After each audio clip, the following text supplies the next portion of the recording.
Guest today is Tim Zurn, Pharmacy Manager of LECOM Pharmacies. And Tim, welcome back. Thank you for being with us. Oh, thanks for having me.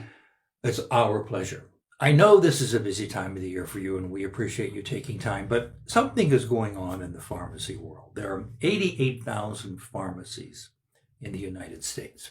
There's a pharmacy within 5 miles of every individual. And we see them all over. We see now some big chain pharmacies closing. We see pharmacy hours all over the block. What makes these pharmacies that you run so different from the big box pharmacies? Well, the difficulty with having an independent pharmacy, as opposed to the big box pharmacies, are the reimbursement. Reimbursements are significantly reduced, which makes it difficult. Oftentimes, we're paid at less than cost for the medications we dispense. Big box pharmacies, they can make it up in other places. Fuel perks, volume, so on and so forth. However, where we stand out and we thrive really is our personalized service that we offer. Well, that's really the key to it, isn't it? When you stop and think, when I go to for the lack of a better word, a big box pharmacy, obviously there are lots of people, lots of other things in the store to draw them in. But what we offer here is a far more upfront, personal approach. Exactly. Right. Can you talk a little bit about that? Well, I guess it all starts off with a phone call. You pick up the phone and you call us, you're going to get through and talk to a person within 2 or 3 rings. You can call one of the big box pharmacies and you may sit there on hold for 10, 15 minutes. Then you're going to go into a computerized answering service. And this is why I was late today, because I was calling a particular company, not a pharmacy, but a credit card company. I was on hold for 27 minutes. Yeah. And then I got another robot. Yeah. I've been on hold for a half an hour trying to call another pharmacy to get a prescription transfer. So we all run into that problem. However, again, here, folks can call in within a couple of rings. A person's going to pick up. They're going to talk to a person. We can usually end that phone call within a matter of 5 minutes. So they can talk to someone and either speak to the technician, get their medications ordered, or they can be referred to the pharmacist, and we can hopefully answer their questions and have a positive outcome. So it's really the personalization on your end that you offer that is really the draw for what we do. I believe it is. A lot of times it's our pricing as well. We do have a different pricing mechanisms than the chain pharmacies do is for those individuals that do not have prescription insurance. For instance, I transferred a prescription from someone that was going to pay over $100 for their medications. We were able to save them close to $80 by the pricing mechanism that we have in place. But it all boils down to your clientele. Oh, very well. They walk in and we pretty much know who they are and what they're looking for, and we're able to take care of them a lot of times without even having to ask their name or anything like that. Well, I know from my own personal experience, I went away in the summer, and genius that I am, I forgot my medicines, and within 5 minutes I was in New York. I called. I was going into New Jersey, and you graciously called the New Jersey pharmacy. By the time I got to New Jersey, a day or two later, it was there, and you were able to negotiate a discounted price for it. I didn't have to pay like a full prescription because I was only going to be there for 4 or 5 days. So there is that personalization that is really comforting to a patient. But more important than that, you know their health needs. You know when somebody comes and they share with you a concern that might have, you take the time to talk to them. Oh, and I don't think that happens in the big box pharmacies. I don't think it can happen in the big box pharmacies. A lot of the barriers in the larger pharmacies aren't there for us. We're probably about 10 feet from the customer or the patient when they walk in. So they can actually look over the counter and they can see me and wave me over. So yeah, if they have concerns, they'll certainly do that, or they'll give me a yell and I'll come on over.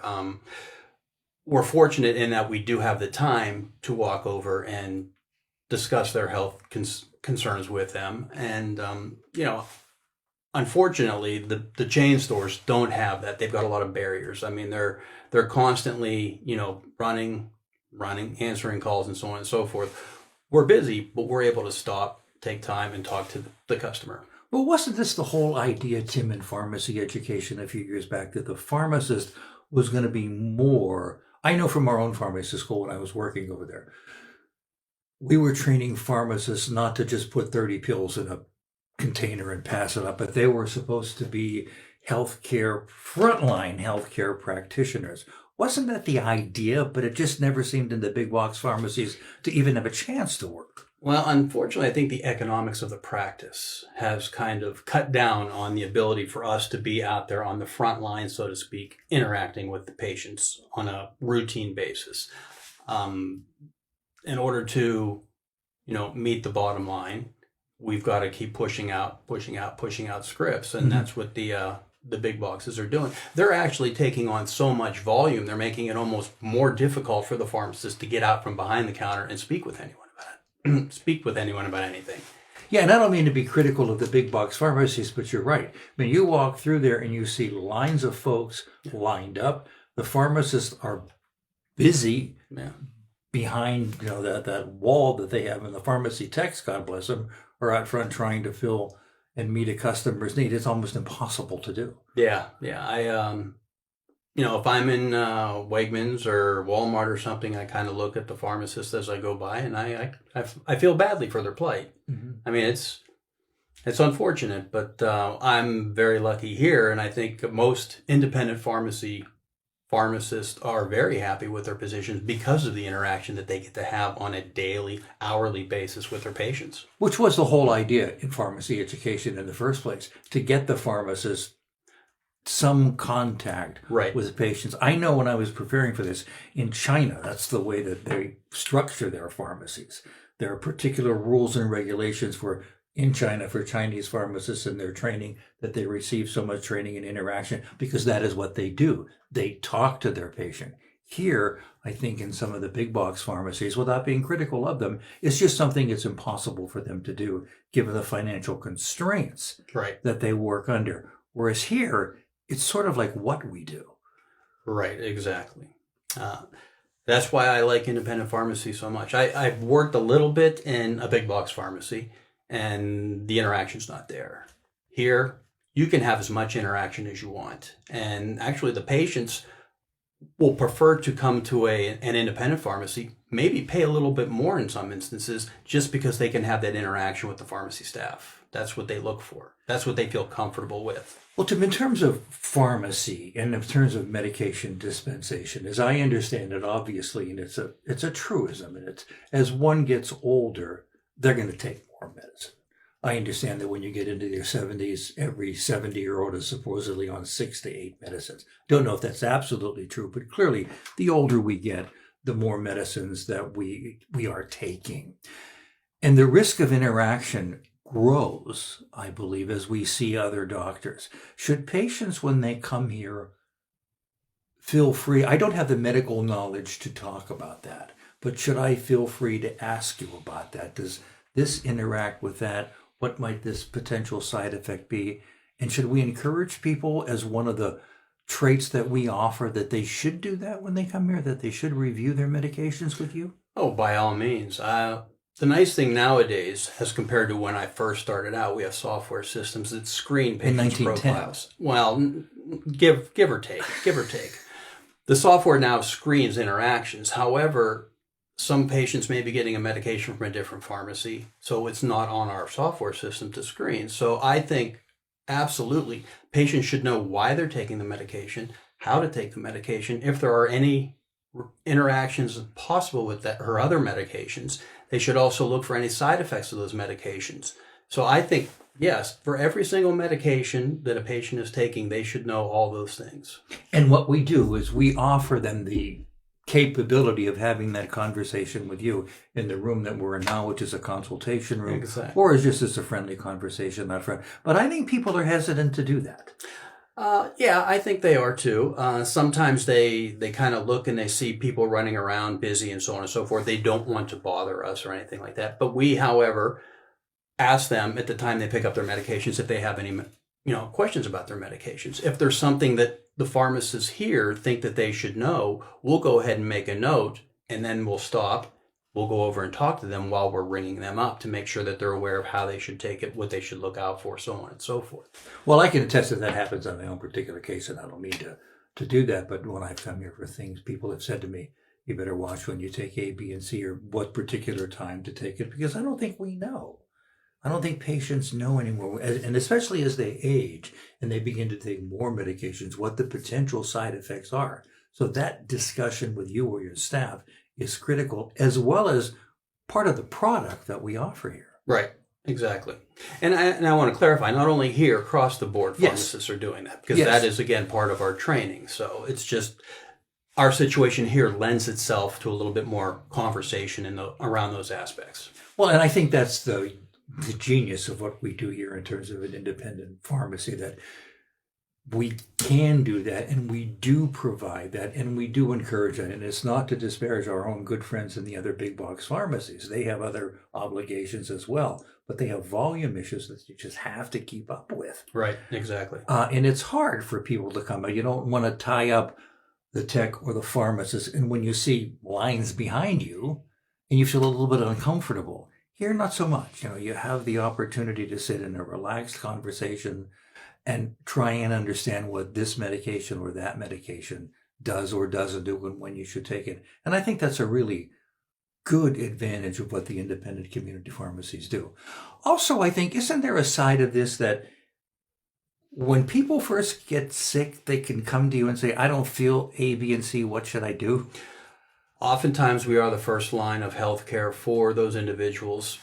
Maybe getting into the doctor is not the easiest thing to do because they're stacked. Oftentimes ERs are backed up. You can go there and wait for hours. Urgent care is kind of the same thing. So yeah, it's very common for folks to come in, tell us the symptoms they've been having for the last day or two, possibly look for recommendations of OTC products. And a lot of times it goes beyond that, and they just kind of want to hear, yeah, you may need to get in and see your doctor because this, that, or the other thing may be going on. So yeah, we do that quite frequently. And I think that's a whole line that people oftentimes don't focus on very much, that if I'm not feeling well, I can come here and say, Tim, I just, I need, what can you recommend for me over the counter? And from your professional judgment, which is really good, you can say to me, well, you can take this, but I got a funny feeling you better go see your physician. Right. I can't make that physician appointment for you, Right. but I can surely listen to what you're telling me as a healthcare provider and say, this may be a little more serious, or demand a particular prescription from your physician. We can't fill that without that authorization, obviously, but that front line interaction can be here and might be as simple as something that can be taken over the counter. On the other hand, you can pick up something that might be serious and recommend to people, you really better go see your doctor or go to the urgent care or the Medicare. Right. A lot of times folks will come in and we can make an OTC recommendation based upon their symptoms and the medications By they're currently OTC, taking. over-the-counter. Over-the-counter medication based upon their symptoms and their current medications that they're taking. However, those are meant for short term, 2-3 days. Mm-hmm. If they're not feeling any relief in those days, or certainly if it's worsening, they should seek medical care. And that is a whole nother side of what the independent pharmacists, and again, not to say that the other ones don't, but we have the luxury of time to do that. If somebody does pop in the door and the stomach is bothering them, what is it? And maybe we can provide an OTC medication, or maybe from your expertise and what you hear, you may think this may be a little more serious. I can give you something to bridge the gap, but you better go see your pharmacist. Another question that people continually ask me, and I give them the absolute wrong answer. If someone wants to transfer their prescriptions to Colonial pharmacies, is this a complicated ritual? Is there a particular time to do it? Is there a good time to do it? And how do you do it? It's actually an easy process. With us, it's one phone call. All they need to do is pick up the phone, give us a call, and we get some basic demographic information from them. And then they let us know where their prescriptions are being filled. And we'll go ahead and call that pharmacy, and we'll get everything that's transferable transferred over the phone to us, and then we're ready to go.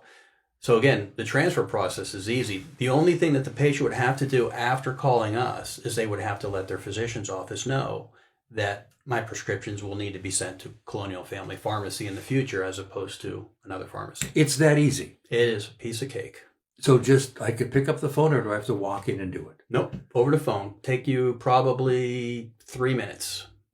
And then you get the information you need from the patient, and then just take it and transfer all of. How about insurances and things like that? Again, fortunately, software is a little bit better than when I came out in 1911. Mm-hmm. So we're a lot of times, 95% of the time, we're able to grab that information from the internet.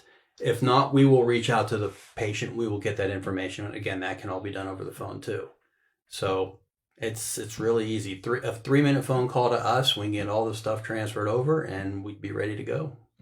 But make sure they inform their physician that their any new prescriptions should be called into the new pharmacy. Tim, if somebody decides to transfer to Colonial Pharmacy, is there any special offering or any special reason for them to transfer at this particular time of the year? Well, we are running a promotion, and it's a $10 gift card that is provided to patients when we transfer their medications from one pharmacy to us, and we fill that first prescription. Then we go ahead and give them a $10 gift card. And how long does that promotion run? It started December 1st, and right now it's indefinite. So, okay. So Tim, if people choose to transfer their prescriptions from one pharmacy to us, what's the benefit?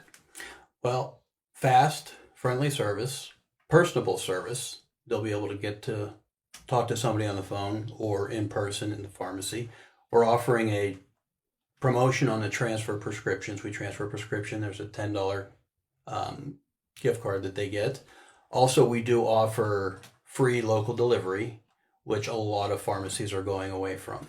So I think probably the biggest thing is the personal service, and I think the cost-effective service we offer as well. Is there a better time of the year to do that? No, anytime. We can do it anytime. I mean, we've actually transferred prescriptions, 5, 6, 7, 8 prescriptions from one pharmacy, had them filled for the patient to pick up within an hour. So that easy? Yeah.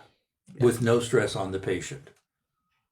No. I don't know how they take talking with me, but for the most part, we try and make it as stress-free as possible. No, I've done it. It is kind of stress-free. And if somebody wants to do that, I have to put the plug in. What's the phone number?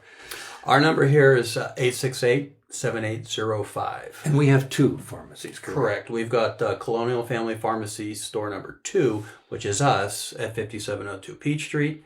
And there's Colonial Family Pharmacy store number 1, which is located at 38th and Colonial. And people should feel free to call at any particular time during business hours. Oh, yes. Well, Tim, thank you, number one, for taking care of so many people. I think the role of the pharmacist that's done here really speaks to what a pharmacist is supposed to be. One who doesn't just simply fill prescriptions, but one who is attentive to the healthcare needs of the people who come into their patients. And you all take the time to do that. So we thank you for that. We hope people listening will give Colonial Pharmacies 2 or 1 an opportunity, because I think they'll be very satisfied if they do. Well, that is certainly our goal. Every time we talk to a patient, we want them to come back. They want them to have a positive outcome. We want them to have no medication misadventures, and we do our best to make sure that happens. And I think you do. Thank you, Tim, for your time. And this is Monsignor Rubino for LECOM Health.